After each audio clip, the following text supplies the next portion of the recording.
আসসালামু আলাইকুম সুপ্রিয় চতুর্থ শ্রেণীর শিক্ষার্থীবৃন্দ, বাংলা ক্লাসে সকলকে স্বাগত জানাচ্ছি। আজকে আমার হাতে আছে দ্বিতীয় প্রান্তিক মূল্যায়ন 2024-এর চাঁদপুর জেলার একটি উপজেলার প্রশ্ন, বাংলা প্রশ্ন। সময় 2 ঘন্টা 30 মিনিট, পূর্ণমান 100। তো প্রশ্নটিতে 1 নাম্বার থেকে শুরু করে একদম 13 নাম্বার পর্যন্ত আনসার করতে হবে। তাহলে চলো দেখে নিই প্রশ্নটিতে কি এসেছে। নিচের অনুচ্ছেদটি পড়ে 1 ও 2 নং ক্রমিকের প্রশ্নগুলোর উত্তর লেখো। অর্থাৎ এই অনুচ্ছেদটি পড়ে তোমরা এই 1 ও 2 নং প্রশ্নের উত্তর লিখবে।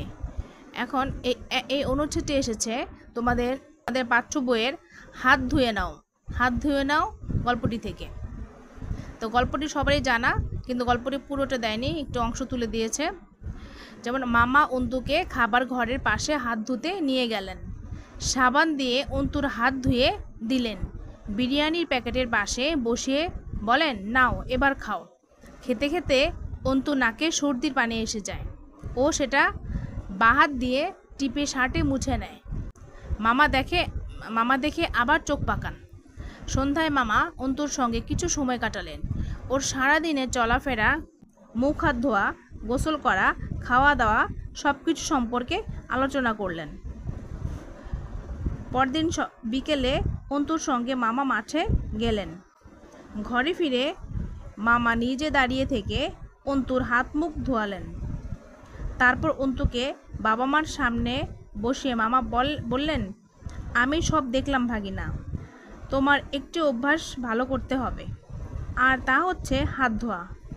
তুমি ঠিক মতো হাত ধোও না, হাত পরিষ্কার করো না, বিশেষ করে খাওয়ার আগে ও পরে, আর টয়লেট থেকে এসে নাকের সর্দি যেমন তেমন করে মোছো।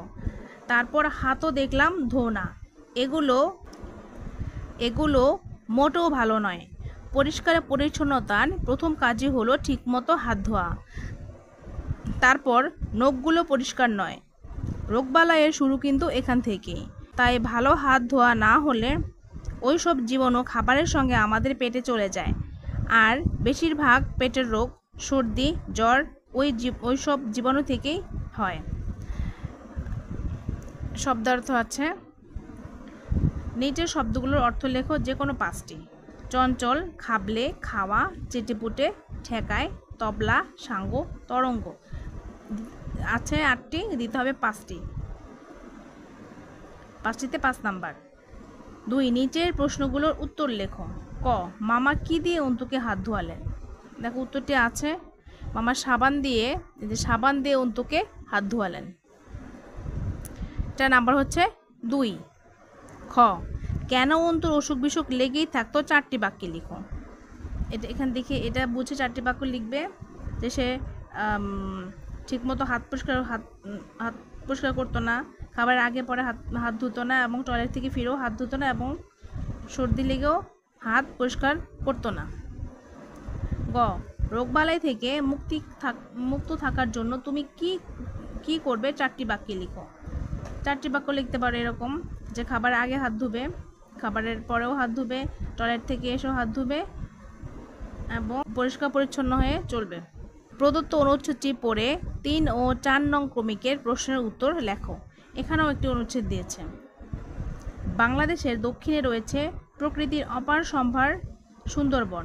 এ বনে অসংখ্য গাছপালার পাশাপাশি বিচিত্র রকমের প্রাণীর বসবাস রয়েছে। এর মধ্যে রয়্যাল বেঙ্গল টাইগার প্রধান। এছাড়া এ বনে রয়েছে বানর, হরিণ, সাপ, শিয়াল, বেজিসহ আরও নানা রকম প্রাণী। এসব প্রাণী সুন্দরবনের সৌন্দর্যকে বহু গুণে বাড়িয়ে দিয়েছে। বনের রয়্যাল বেঙ্গল টাইগার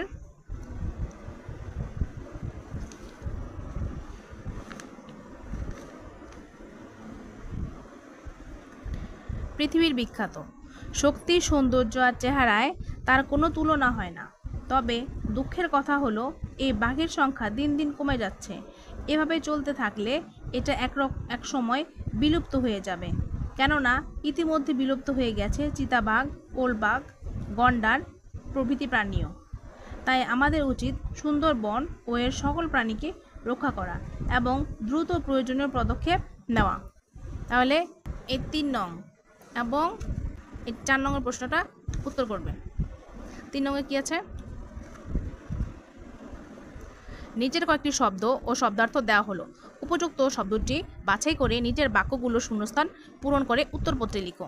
আচ্ছা, এখানে অনেকগুলো নতুন নতুন শব্দ আছে যেগুলো হয়তো তোমরা বুঝতে পারবে না, এই জন্য কতগুলো সহজ এর প্রতিশব্দ হিসেবে বুঝে দেওয়ার জন্য সহজ শব্দ আছে। যেমন বিলুপ্ত অর্থ হচ্ছে বিলীন, অসংখ্য অর্থ হচ্ছে অগণ্য, যেটা গণা যায় না অনেক।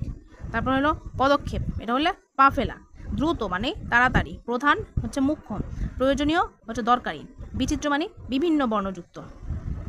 আচ্ছা, তাহলে এই শূন্যস্থানগুলো এই এই উপযুক্ত শব্দ যেটা যেখানে বসবে সেটা দিয়ে পূরণ করতে হবে। যেমন সুন্দরবনে ড্যাশ প্রাণীর বাস, কী হবে? অসংখ্য প্রাণীর বাস। সুন্দরবনে অসংখ্য প্রাণীর বাস। বাঘ বাঘ বর্তমানে ড্যাশ প্রায় প্রাণী, এটা হবে বিলুপ্ত প্রায় প্রাণী। সরকার বন্যপ্রাণী রক্ষার জন্য ড্যাশ নিয়েছেন, এটা হবে পদক্ষেপ নিয়েছেন। ঘ সুন্দরবনে ড্যাশ প্রজাতির প্রাণী রয়েছে, সুন্দরবনে বিচিত্র প্রজাতির প্রাণী রয়েছে। সুন্দরবনে অসংখ্য প্রাণীর মধ্যে রয়েছে রয়্যাল বেঙ্গল টাইগার প্রধান। কেমন? আচ্ছা, 4 নাম্বার নিচের প্রশ্নগুলোর উত্তর লেখো। ক সুন্দরবন সম্পর্কে 5টি বাক্য লেখো। খ সুন্দরবনের কোন প্রাণী পৃথিবী বিখ্যাত? বাংলাদেশে বাঘ এখন বিলুপ্তপ্রায় কেন? 4টি বাক্যে লিখো। গ সুন্দরবনের প্রাণী সম্পর্কে 5টি বাক্য লেখো। এটা হবে 3 5 15, একটা প্রশ্নতে 5 করে, 3 5 15। নাম্বার 5 ক্রীড়াপদের চলিত রূপ লেখো, যে কোনো 5টি। এখানে দেওয়া আছে 8টি, যে কোনো 5টি লিখবে। 5 থেকে 5 নাম্বার। যেমন হইবে হবে, উড়িয়া উড়ে, বসিয়া বসে, হইতে হতে, বাঁচিয়া বেঁচে, খাইতে খেতে, বুঝিবেন বুঝবেন, থাকিবে থাকবে। 6 নিচে যে কোনো 5টি যুক্তবর্ণ ভেঙে লেখো এবং প্রতিটি যুক্তবর্ণ দিয়ে তৈরি শব্দ দ্বারা একটি করে বাক্য গঠন করো। খেয়াল করো, এখানে কিন্তু নাম্বার প্রতিটাতে 2 করে, 5 দুগুণে 10। সুবিধার জন্য দেওয়া আছে 8টি। এখন দেখো, এখানে 9 10 সংযুক্ত আছে, তাহলে এটাকে ভেঙে লিখতে হবে এরকম: 9 যোগ 10 সমান সমান এরকম একটা, এটাতে একটা বাক্য তৈরি করো। এটা হবে শব্দ তৈরি করলে এটা হবে আনন্দ, আনন্দ। আর আনন্দ দিয়ে একটা বাক্য তৈরি করো। যেমন নতুন ড্রেস পেলে, নতুন জামা পরলে আনন্দ লাগে, এটাও একটা বাক্য। এভাবে করে বাকি 4টি এভাবে ভেঙে লিখে শব্দ গঠন করে বাক্য তৈরি করতে হবে, তাহলে কিন্তু একটাতে 2 নাম্বার। 7 নিচের যে কোনো 5টি শব্দের বিপরীত শব্দ উত্তরপত্রে লিখো, প্রতিটিতে 1 করে, 5 একে 5। ভালো মন্দ, শক্তিশালী শুরু শেষ, কাছে দূরে, সুগন্ধ দুর্গন্ধ, সহজ কঠিন, বিদেশ দেশ, প্রিয় অপ্রিয়। 8 নম্বরে আছে এক কথায় প্রকাশ করো, যে কোনো 5টি। এখানেও 1 করে, 5 একে 5। ক যে পানি লবণ সাহায্যযুক্ত, এটা হবে লবণাক্ত, এটা হবে লবণাক্ত। মাংস যার প্রধান খাদ্য, এটা হবে মাংসাশী।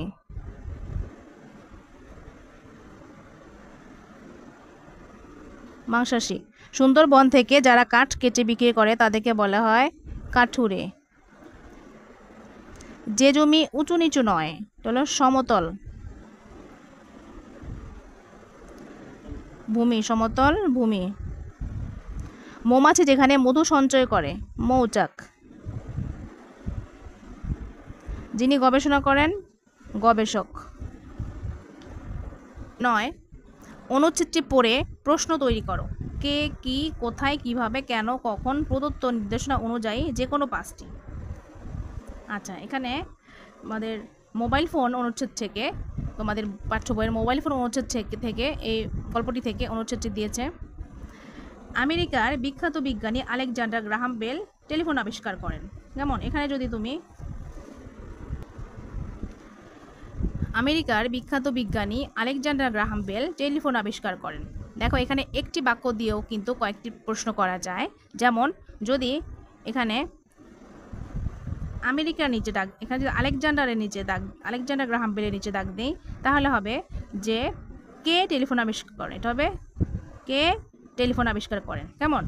যদি আমি এটার দাগ উঠিয়ে দেই, উঠিয়ে যদি আমি টেলিফোনের নিচে দাগ দেই, তাহলে হবে আমেরিকার বিখ্যাত বিজ্ঞানী আলেকজান্ডার গ্রাহাম বেল কি আবিষ্কার করেন। আবার যদি আমি আমেরিকার নিচে দাগ দেই, তাহলে আমি বলতে পারি, তাহলে প্রশ্ন করতে পারি আলেকজান্ডার গ্রাহাম বেল কোথায় থাকতেন বা কোথাকার নাগরিক ছিলেন। তাহলে 3টে আমরা পেয়ে গেলাম। ঠিক আছে, এভাবে করে বাকিগুলো করতে হবে। 10 কবিতা অংশটুকু পড়ে ক, খ ও গ প্রশ্নের উত্তর লেখো এবং প্রশ্নের মান দেওয়া আছে। দেখো এটা কি, যাচ্ছ কোথা, চাংরি পোতা, কিসের জন্য, নেমন্তন্ন, বিয়ের বুঝি না বা বুঝি, কিসের তবে, ভোজন হবে, শুধুই ভোজন, প্রসাদ ভোজন, কেমন প্রসাদ, যা খেতে স্বাদ, কি খেতে চাও, ছানার পোলাও, ইচ্ছে কি আর, সরপুরিয়ার, আহ কি আয়েস, বাবরি পায়েস।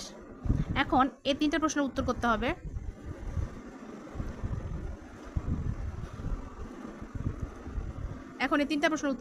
ক নাম্বার, কবিতা অংশটুকু কোন কবিতা থেকে নেওয়া হয়েছে, এটা লিখতে পারলে 2 নাম্বার। কবিতা অংশটুকু নেওয়া হয়েছে নেমন্তন্ন কবিতা থেকে।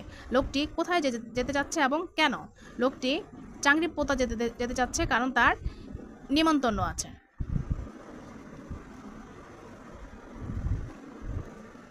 আচ্ছা, গ এ কবিতায় কি কি খাবারের নাম উল্লেখ আছে?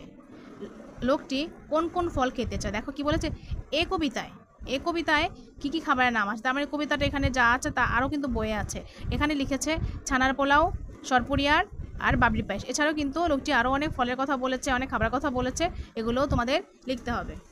তারপর হচ্ছে 11 নাম্বার, নিচের ফর্মটি খাতায় পূরণ করো। এই ফর্মটি পূরণ করার সময় অধিকাংশ শিক্ষার্থীরা যে ভুলটা করে, ভুলটা হলো যেখানে খাতায় লেখা শেষ হয়ে যায়, যদি অল্প একটু পৃষ্ঠা বাকি থাকে ওখান থেকে লেখাটা শুরু করে। কিন্তু আমি বলবো যখন এই ফর্মটি পূরণ করবে তখন তোমরা খাতার নতুন একটি পেজ নেবে এবং ওই পেজে এই ফর্মটা ছাড়া আর কিছুই লিখবে না। এবং উপরে ঠিক এভাবে প্রশ্নে যেরকম লেখা আছে জাতীয় বিতর্ক প্রতিযোগিতা 2024 আবেদন ফর্ম ঠিক এভাবেই লিখবে। এটা ঠিক মাঝখান বরাবরই লিখবে, আবেদন ফর্মটা মাঝখান বরাবরই লিখবে। তারপরে নাম, পিতার নাম, মাতার নাম, জন্ম তারিখ, স্কুলের নাম, শ্রেণী, মোবাইল নম্বর, রোল। ঠিক আছে, দেখো 1 2 3 4 5 6 7 এবং এটা ধরলাম 8। ঠিক আছে, আর এই যে স্বাক্ষরটা দিতে প্রায় ভুলে যায় অনেক স্টুডেন্ট, এখানে স্বাক্ষর দেয় না, কিন্তু এখানেও স্বাক্ষরটা দিতে হবে। একটা স্বাক্ষর না দিলে ফর্মটা কখনোই ফুলফিল হবে না। আবারও বলছি, এই ফর্ম আবেদন সবসময় এটা নতুন পেজে লিখতে হবে যাতে ওই পৃষ্ঠে আর কোনো লেখা না থাকে। এই ফর্মে আছে 5 নাম্বার। 12 বড় বোনের বিবাহ উপলক্ষে 3 দিনের ছুটি চেয়ে প্রধান শিক্ষকের নিকট একখানা দরখাস্ত লিখো। এই দরখাস্তটা আমি আমার একটা ভিডিওতে দিব, আর যারা এখন অন্য জায়গা থেকে পড়ছো তো ভালো কথা, এটা লিখতে পারলে 10 নাম্বার। নাম্বার 13 যে কোনো একটি বিষয়ের রচনা লিখো। মোবাইল ফোন, দেশপ্রেম, বাংলাদেশের পাখি, 10 নাম্বার। তো শিক্ষার্থী বন্ধুরা আজকে এই পর্যন্তই। আল্লাহ হাফিজ।